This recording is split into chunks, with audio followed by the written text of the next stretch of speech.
¿Qué tal? Bienvenidas y bienvenidos una vez más al Desfiladero, este espacio de 11 Noticias Digital donde hablamos de todos los temas. Y hoy vamos a hablar de algo que el presidente Andrés Manuel López Obrador menciona mucho y muchas veces, que México es un pueblo muy politizado, que ha habido una revolución de las conciencias. Y para hablar de este tema, con más chinos que nunca, nos acompañan el día de hoy Teresa Rodríguez de la Vega, doctora en Filosofía de la Ciencia. También está Ixchel Cisneros Soltero, maestra en periodismo, y Oscar de Pablo, poeta, narrador, compañero de otras tantas batallas que, aunque sin chinos, los tienes aquí, espirituales, nos acompañan. Tiene buena caída mi pelo. Exactamente. Buena caída. Compañeros, muchas gracias por estar acá. Yo empezaría justamente con esta principalita pregunta, ¿no? Si ustedes sí consideran, como dice el presidente, que México ya está muy politizado, ¿no? Él lo agarra y lo dice a cada rato por una u otra razón, pero a mí me gustaría tener sus impresiones porque creo que todos trabajamos en diferentes ámbitos, ¿no? Si a mí me preguntaran, yo diría, claro que sí, ¿no? Pero no sé, a mí me toca estar reunida luego con gente muy extraña. Entonces, ¿cómo lo ves tú, Tere? Yo creo que depende qué entendemos por politización. Creo que sí ha habido un proceso de como acumulación reflexiva de amplios sectores de la población. Tiene razón el presidente al identificarlo como algo desencadenado por el proceso que él ha encabezado. Me parece que no exclusivamente bajo el obradorismo, pero sí a partir del obradorismo ha habido un proceso masivo de toma de conciencia, al menos de una cosa que yo creo que es muy política, que tiene que ver con la desigualdad en el país. Y creo que la gente ha venido tomando conciencia de que sus condiciones de vida dependen de las condiciones de vida de quienes acumulan riqueza. Entonces, en lo que tal vez se ha empobrecido en esto de chairos y fifís o lo que sea, en realidad detrás sí hay un proceso de toma de conciencia de que ha habido históricamente, sobre todo en las últimas décadas, un proceso de enriquecimiento que ha sometido a amplias mayorías a una precarización progresiva de sus condiciones de vida. Y creo que sí hay una toma de conciencia más o menos masiva al respecto. Si eso entendemos por politización, el presidente tiene razón. ¿Y es más que antes? Creo que sí, creo que el obradorismo ha generado una especie de empoderamiento plebeyo que tiene un contenido muy político y muy de izquierda, incluso más allá de la posición de repente del presidente, ¿no? Ixchel, ¿cómo lo ves tú? Ay, yo creo que no es nada más porque sea nuestro presidente el presidente. O sea, yo creo que históricamente tenemos unos movimientos sociales que hablan por el México que somos, ¿no? Y que incluso el que haya ganado el presidente es en respuesta de estos grandes movimientos sociales, ¿no? Yo creo que sí hay como un contexto político en el cual hay más gente involucrada, pero también creo que hay muchas juventudes e infancias desilusionadas y desencantadas que están, pues sí, haciendo a un lado la política, si entendemos esta política como política gubernamental o política de partidos, que para mí esa no es la única política que existe, ¿no? O sea, siento que las nuevas juventudes se están organizando y politizando desde otros ámbitos, sobre todo mucho más desde el activismo, desde los derechos humanos, los derechos del medio ambiente, etcétera, a la clase política. Como que sí hay un rechazo a la clase política de un sector, sobre todo muy joven, y digo, no lo digo solamente porque tengo infancias en mi casa, sino porque incluso platico mucho con ellas y con ellos, doy clase, he ido a la Universidad Nacional Autónoma de México y me sorprende mucho que antes era como había una manifestación, ¿no? Del 2 de octubre del 68, los grandes contingentes de la Prepa 6, los grandes contingentes del CCH Vallejo, eso ya no se ve como ahora. Y yo les preguntaba a los chavos que estaban estudiando por qué, y porque sus necesidades son otras, ¿no? O sea, ya no tienen esas, y tampoco creen en esas formas de protesta. Entonces, creo que ahí todavía nos falta que, pues sí, escuchar a esa generación cómo está viendo, ¿no?, la forma de politizarse, que es muy distinta a lo que creo que el presidente está planteando en la mañanera. A mí siempre me parece curioso, jóvenes desilusionados, pero ¿de qué? De la clase política, o porque tenían expectativa de otra cosa. En general de la clase política. O sea, yo no creo que sea los jóvenes de cierto partido o los jóvenes con ciertas ideas, simplemente no ven reflejados en esas personas que además siguen siendo las mismas personas, nada más que brincando de partidos, quienes les representen a sus propios intereses. Entonces, han decidido organizarse de otras maneras con las personas que ellos consideran que pueden avanzar y empujar en conjunto, que normalmente son sus compañeras, sus compañeros en las escuelas, igual sus grupos de amistades, etcétera. Oscar, ¿cómo lo ves? Sí, estoy de acuerdo que no hay que... Es peligroso reducir la idea de politización a tener una opinión sobre el presidente o sobre el gobierno. Tener ideas generales sobre el modo en que la sociedad está jerarquizada es distinto, ¿no? O sea, creo que incluso las generaciones que no están metidas en el debate, en la polaridad muy básica de a favor o en contra de tal o cual partido, en cambio sí tienen ideas generales sobre está bien la jerarquía de género en la que nos educaron, está bien la jerarquía social, racial en las que crecimos, y en ese sentido creo que hay mucha rebeldía. No necesariamente es algo tan general o tan homogéneo. Creo que tampoco debemos reducir el pueblo de México a un bloque. O sea, está atravesado por clases, por generaciones, y cada uno lo vive a su modo. Desde luego que para ciertas generaciones la política, entendida en el sentido tradicional, cobró muchísima importancia, ¿no? Sí hay un sector del pueblo mexicano que está muy interesado en quién gobierna, quién deja de gobernar. Otros sectores pueden estar interesados en otras cosas. Y creo que es también interesante no reducir nuestra ideología, no exigirles a los demás que tengan nuestra formación, y si no, es que no tienen formación alguna. O si no tienen nuestros intereses, es que no tienen intereses algunos. Hasta ahí lo dejo. A mí me parece curioso, ¿no?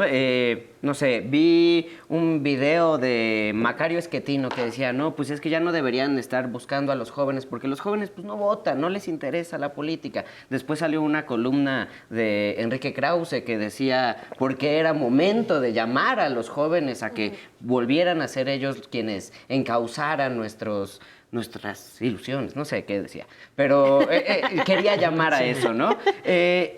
Coincidimos en que a lo mejor la organización partidista hay un desencanto, esas las podemos tener viejos, medianos y chiquitos, ¿no? Hay de todos los tamaños, chinos y lacios, desencantos hacia los partidos políticos. Pero entonces, ¿cómo se están organizando o no han descubierto? A mí me causa mucho mucho interés qué nuevas formas de organización política que no sean las de los partidos políticos pueden existir, ¿no? Porque al final de cuentas un partido político tal vez va a terminar acomodándose a los intereses de esa semana, ¿no? ¿Qué está sucediendo? ¿Por dónde están esos movimientos sociales que son tan importantes? Y si están, ¿no? Yo creo que están fuera del espectro de la política partidaria y de lo que el presidente piensa cuando habla de un pueblo politizado. Hay mucha politización. Está la politización de la defensa del territorio, está la politización de los pueblos indígenas, la politización de los movimientos antiextractivistas que han sido duramente golpeados aún en este sexenio, pero pienso sobre todo en la politización de las mujeres. Efectivamente, el 2 de octubre ha perdido poder de convocatoria, pero lo ha ganado el 8 de marzo y lo ha ganado cada vez de manera más política. Este 8 de marzo las mujeres salimos a la marcha más grande de la historia del 8M, a marchar sí contra la violencia de género, sí por la agenda feminista, pero también y sobre todo por Palestina. Y eso demostró una politización enorme de un movimiento feminista al que de pronto solemos como tildar de falta de orientación y de antagonismo político y de funcionalizable a una gran cantidad de agendas, y creo que este 8M demostró que no. Creo que este 8M demostró que en el movimiento de las mujeres organizadas, que ya sacudió a las universidades, que está sacudiendo también a la política institucional, encontramos un pulmón politizador tal vez más potente y más a la izquierda que ese al que el presidente se refiere en sus conferencias cotidianamente. Yo no sé cómo lo veas, pero a diferencia tal vez de la manifestación del 2019, también la misma movilización se ha abierto un tanto más, ¿no? Por ejemplo, veíamos un contingente relacionado con el tema de Palestina, veíamos un contingente en donde podían ir infancias, veíamos otro contingente donde estaban abiertos a las mujeres trans, por ejemplo. Ha ido como evolucionando eso y cómo se ven, digamos, en organización y a la hora de, digamos, participar y exigir. Sí, creo que el feminismo es un movimiento que está madurando sus tomas de posición. Está siendo difícil porque es un movimiento que responde reactivamente a una situación de violencia absolutamente aplastante y sin embargo creo que ha podido clarificar muchas de sus orientaciones políticas. Me parece que la composición de la marcha de este año, el regreso de algunos contingentes que se habían o automarginado o habían sido marginados, habla de ello, pero sobre todo creo que habla de ello el hecho de que no fuera un pequeño contingente por Palestina, fue un gran contingente de Palestina que supo ver muy maduramente que la agenda de las mujeres tiene que voltear a ver otras agendas y que la agenda contra las opresiones también nos convoca. Y creo que eso es un proceso de maduración impresionante respecto a ese feminismo de hace muy poco. O sea, en 5 años el feminismo ha tenido un proceso de politización y de toma de conciencia de la intersección de las opresiones que me parece que es de destacar en este pueblo politizado. Es una de las coordenadas básicas del mapa de la politización reciente del país, ¿no? Hace rato, Ixchel, hablabas como de los movimientos estudiantiles y los contingentes que vemos en las manifestaciones. Yo me acuerdo que cuando yo iba a la universidad, pues era muy feo participar en política, ¿no? Eso estaba chafa. Y mira que iba en ciencias políticas, ¿no? Era terrible. Y estar afiliado a un partido peor. Ni que fueras de derecho. Exactamente, porque pues, a eso aspiraban los de derecho, a tener un puesto en un partido político. Y sin embargo, en esa época, pues sí que estaba su organización, que si su Yo Soy 132, y tenías acá estos cubos de esto y le otro, y bla, bla, bla, bla, bla. Pero yo no sé si en las universidades se siguen organizando en asambleas, si sigue habiendo un movimiento estudiantil, ya sea para hablar, pronunciarse de lo que sucede en las mismas escuelas y como para salir. ¿Tiene impacto los movimientos estudiantiles todavía fuera de las escuelas? Creo que ahí un poco también el movimiento feminista ha influido en reorganizar, ¿no? Reagrupar, porque también hay que aceptar que con el triunfo del presidente Andrés Manuel López Obrador se fracturaron los movimientos sociales y se dividieron mucho, y también el estudiantil, ¿no? Entonces creo que el feminista es el que otra vez está agrupando a muchas de las exigencias de derechos de los estudiantes, principalmente de las estudiantes, ¿no? Que además en estos grandes movimientos sociales que hablábamos de antes, poco se hablaba, ¿no? Por ejemplo, de la violencia en contra de las alumnas o de las profesoras dentro de las instituciones. Y ahora eso está siendo punta de lanza. Y yo creo que al final de cuentas es igual de relevante, pues, ¿no? O sea, de que se organicen institucionalmente los estudiantes para exigir sus derechos, como las mujeres desde estos espacios. Y lo que sí es verdad es que ha sido como luchar contra corriente. La otra estaba mucho más planchado por años históricos de movimientos sociales dentro de las universidades, sobre todo las universidades públicas. Después vino el 132 con las universidades privadas, pero principalmente las organizaciones eran este tipo de organizaciones eran en universidades públicas. Sí creo que yo no creo más bien que no se estén organizando. Yo creo que ya no ven en estas grandes movilizaciones las formas de organizarse que respondan para todas y todos, ¿no? O sea, sí creo que hay otras formas como los pequeños activismos, las pintas, el escalar la estela de luz, el hacer ciertas cosas que a lo mejor no necesitan estas grandes masas, porque además es verdad que llamar a una gran marcha en este sexenio ha sido muy complicado, ¿no? O sea, no mucha gente ha salido a marchar en este sexenio, principalmente porque están de acuerdo con muchas de las políticas del presidente o porque justo se han puesto en contra unos contra otros que antes marchábamos en conjunto, ¿no? Entonces sí creo que ahí ha sido mucho más difícil. Pero estos otros grupos, pequeños grupos, han encontrado nuevos espacios, muchos utilizando el arte para visibilizar, y creo que esto ha ayudado a sensibilizar a otras audiencias que no éramos las que siempre marchábamos. Entonces eso a mí me parece muy interesante, que otras personas que normalmente no estaban tan politizadas, como bien haces la pregunta acá, ahora están mucho más interesadas, aunque sean estas pequeñas acciones que pueden modificar su realidad cercana. Hace rato antes de entrar platicábamos y no sé, yo no creo que el presidente se refiera solamente a hablar, no sé, de Morena cuando habla de un pueblo politizado o quienes han votado por él o quienes lo acompañan, sino de un montón de gente que se dio cuenta de, como ya lo decías, de una cantidad de desigualdades enormes, pero yo no sé si podríamos pensar que esa gran politización de la gente en México tiene que ver con un movimiento de la sociedad hacia la izquierda, se podría pensar, y también al mismo tiempo, por lógica, también una cierta politización de las ideas de la derecha, mucho más activas en la participación ciudadana. ¿Eso existe, Óscar? A mí me interesaría preguntar qué obstáculos hay actualmente a la organización. O sea, hemos hablado mucho de politización como si fuera algo que ocurre subjetivamente en tu cabecita. O sea, yo estoy politizado, pero aquí en mi casita. ¿Qué obstáculos hay para que esa politización o ese sentimiento de dignidad recién despertado se traduzca en organización? Y ahí yo creo que reducir la idea de la política a lo electoral ha sido un obstáculo a la organización, ¿no? O sea, es verdad, como decía Tere al principio, que hubo un despertar de la dignidad plebeya, de la dignidad popular en amplios sectores que, pues, como lo muestran simplemente las elecciones, solían conformarse con votar por el PRI o por el PAN, y de pronto un día dijeron ya no más. Pero ¿por qué no se traduce en organización? Porque hay la idea de que, bueno, ya ganamos. Se acabó, ya ganaron los buenos. Todavía hay quien dice, eso es lo que yo siempre quise. ¿De veras? ¿Eso es lo que siempre quisimos? ¿Acaso ya no hay desigualdad?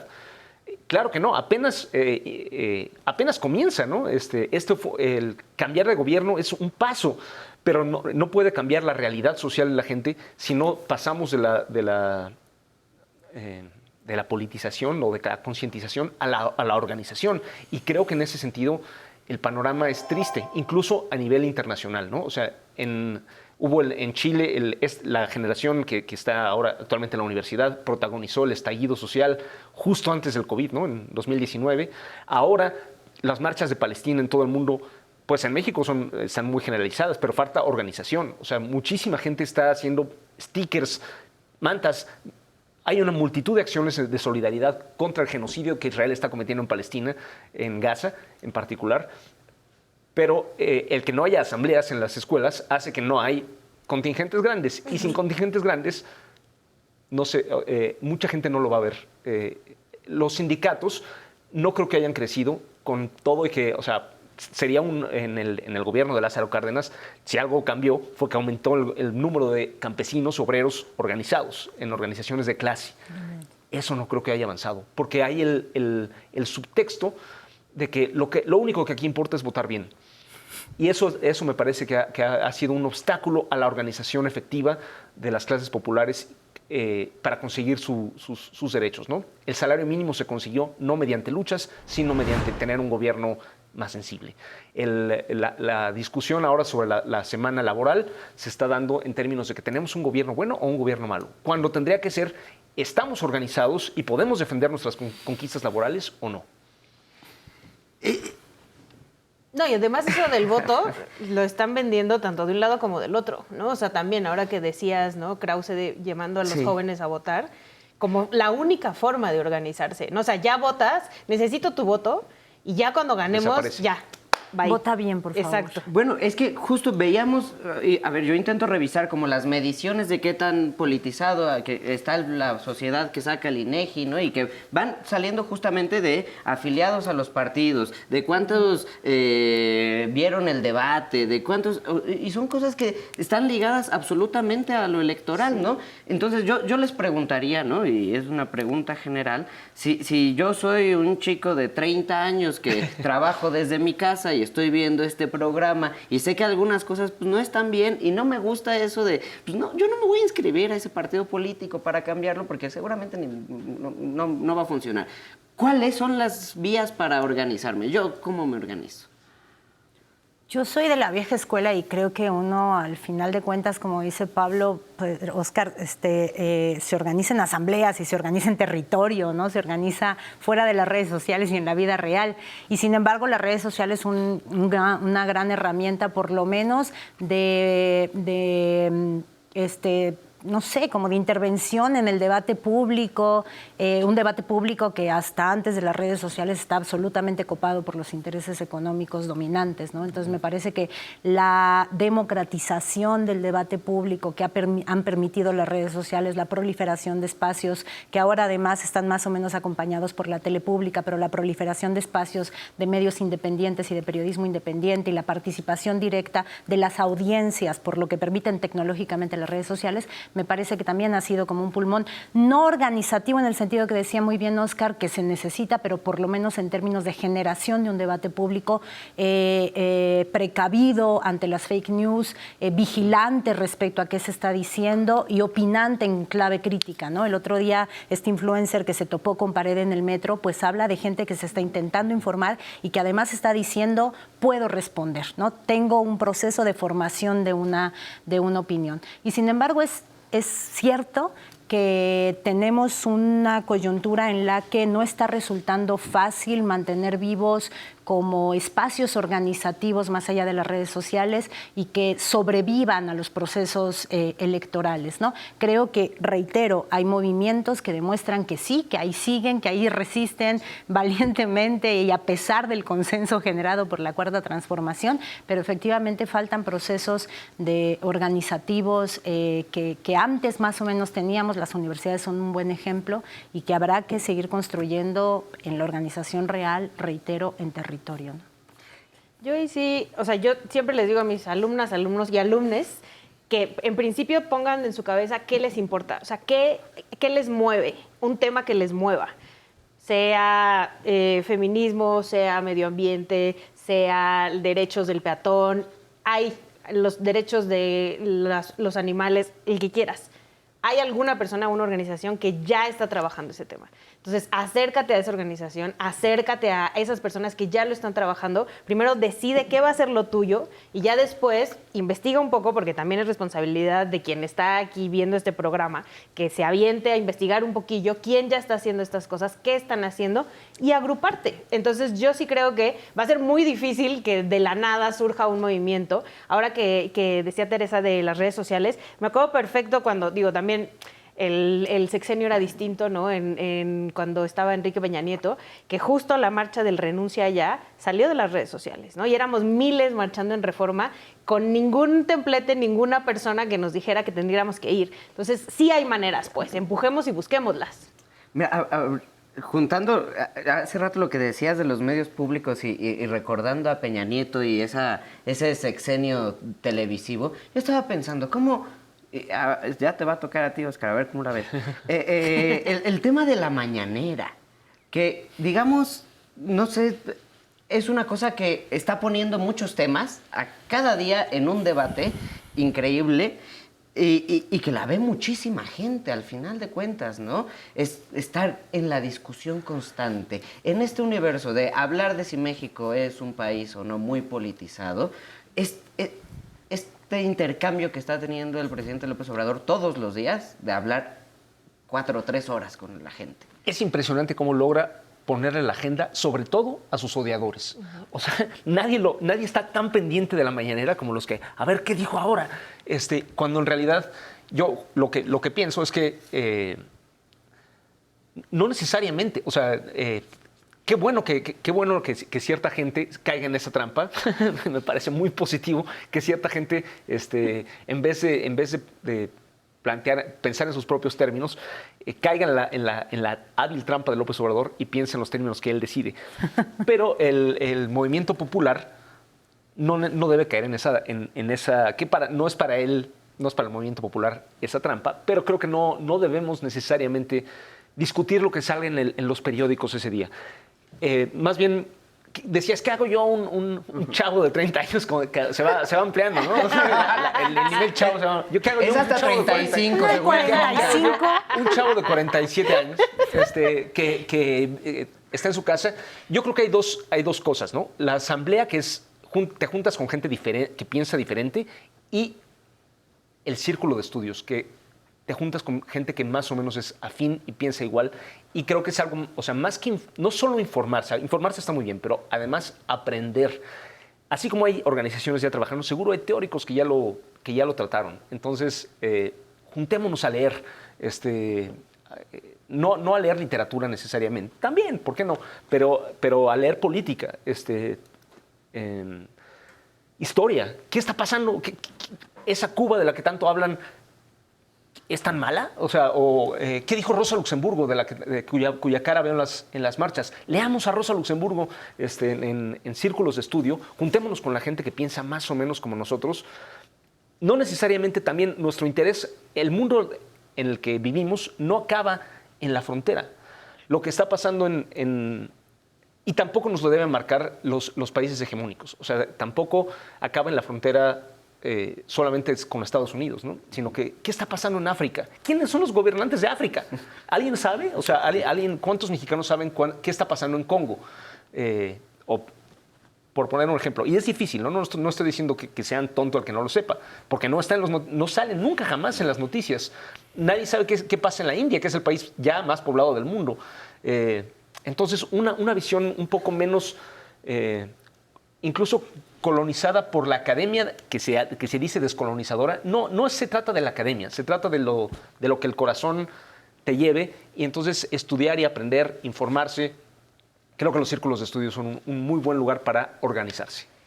Este programa es sumamente breve, entonces si nos regalan un minutito de conclusión cada uno, empezamos por acá con Tere. Me meto en lo de la mañanera, politiza, no politiza. Yo creo que politiza en un sentido. Creo que ha sido un portal en el que esta convocatoria que tiene la figura de López Obrador hacia sectores populares sí se ha dirigido a una especie extraña en el que el poder político que relativamente emana de algunos sectores populares o que convoca a amplios sectores populares, le responde al poder económico y al poder mediático. Y creo que eso politiza. Creo que la gente interpelando a quien lo entrevista en la calle es reflejo en última instancia, y hay que saberlo reconocer, de ese proceso de politización. El problema es que ese portal, desde el que sí hay que reconocer que se politiza en clave relativamente antagonista, también se ha ocupado para generar críticas absolutamente desiguales hacia algunos elementos de la prensa. No hablo de la prensa corporativa ni de la prensa hegemónica, que bien merecido se lo tienen, pero sí a otros espacios que han tenido una función importante en el mantenimiento de un tono crítico ante un debate muy polarizado entre si eres anti 4T o pro 4T, ¿no? Entonces, como todo en este sexenio, como todo respecto a la 4T, la mañanera tiene sus claroscuros, ¿no? Politiza en el buen sentido, pero también es una voz del poder, desde el poder, y hay que saber identificar las dos cosas, me parece. Yo ahí nada más diría por dos, suscribo, y cerraría con que necesitamos organizarnos, sin duda, ¿no? Y no solamente quedarnos en la parte política e intelectual, como bien decía, sino dar el siguiente paso, y cada quien se puede organizar como quiera, ¿no? O sea, sí creo que hay que buscar nuestras razones para luchar, para defender, porque además así hemos ido ganando todos los derechos que tenemos, y además podemos perder algunos que ya ganamos, entonces no debemos de dejar de organizarnos, y al final, si creen que su colectivo de 5 personas no va a movilizar nada, háganlo y van a ver que se van a encontrar después con otro de otras 10 y otro de otras 15, y se puede convertir en un movimiento mucho más amplio y a empujar, porque la neta es que la clase política siempre va a estar en contra de que nos movilicemos y nos organicemos y nos politicemos. Y si no deviene contingente, deviene círculo de estudio. Exacto. Y los círculos de estudio devienen en partidos revolucionarios. Ande, pues. No, lo que sí, yo creo que debemos pensar un poco más en quién se politiza. O sea, ¿quién es ese pueblo que se politiza o deja de politizarse? No es una sociedad igual. Creo que los oprimidos, los explotados, las mujeres, las minorías largamente invisibilizadas, sexuales, raciales, étnicas, culturales, son el sujeto de su propia emancipación. Son ellas las que tienen que organizarse, movilizarse y dejar de aceptar que la política sea un campo de la llamada clase política. O sea, no hay clase política, hay explotadores. Y la política les sirve, o sea, el Estado tradicionalmente les sirve a ellos. Entonces, los trabajadores deben politizar, o sea, volverse a la clase política por excelencia.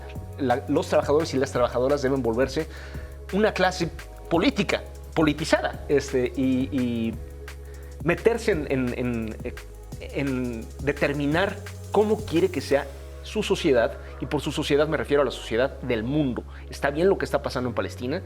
¿Está bien las relaciones entre Estados Unidos, México, Ecuador, etcétera? ¿O tenemos que intervenir aquí? Entonces, con eso termino yo.